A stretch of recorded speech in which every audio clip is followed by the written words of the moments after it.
Hello! ഈ neck എങ്ങനെ ചെയ്തെടുക്കണേന്ന് നോക്കിയാലോ? നല്ല സ്ക്വയറിൽ ഒരു നല്ല സൂപ്പർ നെക്കാണ്. അപ്പോൾ ആദ്യം നമ്മൾ സ്ട്രെയിറ്റ് ആയിട്ടൊന്ന് വരച്ചു കൊടുക്കാം. എന്നിട്ട് നമ്മുടെ കഴുത്തകലം അടയാളപ്പെടുത്തി കൊടുക്കുക. അതിനുശേഷം താഴെ കഴുത്തകലം അടയാളപ്പെടുത്തിയിട്ട് ഇതിനെ ഒരു സ്ക്വയർ ബോക്സ് ആക്കി മാറ്റിയെടുക്കാം കേട്ടോ. എന്നിട്ട് ആ സ്ക്വയർ ബോക്സിൻ്റെ ഉള്ളിലാണ് നമ്മൾ നെക്ക് വരച്ചെടുക്കുന്നത്. പിന്നെ മുകളിൽ നിന്ന് താഴേക്ക് ഒരു 4 ഇഞ്ച് അടയാളപ്പെടുത്തി കൊടുക്കാം. എന്നിട്ട് ആ 4 ഇഞ്ചിൽ നിന്ന് ഉള്ളിലേക്ക് 1.5 ഇഞ്ച് അടയാളപ്പെടുത്തി കൊടുക്കുക.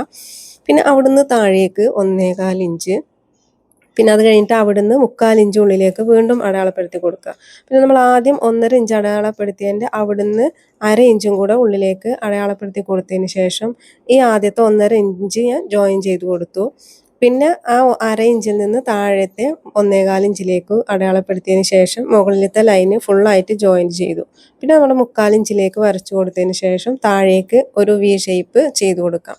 എന്നിട്ട് നിങ്ങൾക്ക് ഇതേപോലെ ഒരു റൗണ്ട് നെക്കാണ് വേണ്ടതെങ്കിൽ ഇങ്ങനെ ഒരു പാറ്റേൺ ചെയ്തെടുക്കാം. സ്ക്വയർ നെക്കാണെങ്കിൽ ഇത് സ്ക്വയറായിട്ട് നമ്മൾ ആ വരച്ചതിൽ കൂടെ തന്നെ വെട്ടി കൊടുത്താൽ മതി.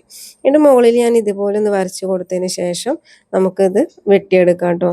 നല്ല സൂപ്പറായിട്ട് തന്നെ സ്ക്വയറിൽ കിട്ടും. അപ്പോൾ നിങ്ങൾക്ക് എത്രത്തോളം വിഡ്ത്തും ലെങ്ത്തും വേണമെങ്കിൽ അത് നിങ്ങളുടെ ഇഷ്ടത്തിനനുസരിച്ചിട്ട് എടുക്കാവുന്നതാണ്. അപ്പോൾ ഇത് നമ്മുടെ നെക്ക് പാറ്റേൺ ഫുള്ളായിട്ട് കട്ട് ചെയ്തെടുത്തിട്ടുണ്ട്. അപ്പോൾ ഇതേപോലെ ഒന്ന് ചെയ്ത് നോക്കൂ കേട്ടോ. വീഡിയോ ഇഷ്ടമായാൽ ഒരു ലൈക്ക് അടിക്കാനും ഈ ചാനൽ നിങ്ങൾ ആദ്യമായിട്ട് കാണുകയാണെങ്കിൽ ഒന്ന് സബ്സ്ക്രൈബ് ചെയ്യാനും മറക്കരുത്. താങ്ക്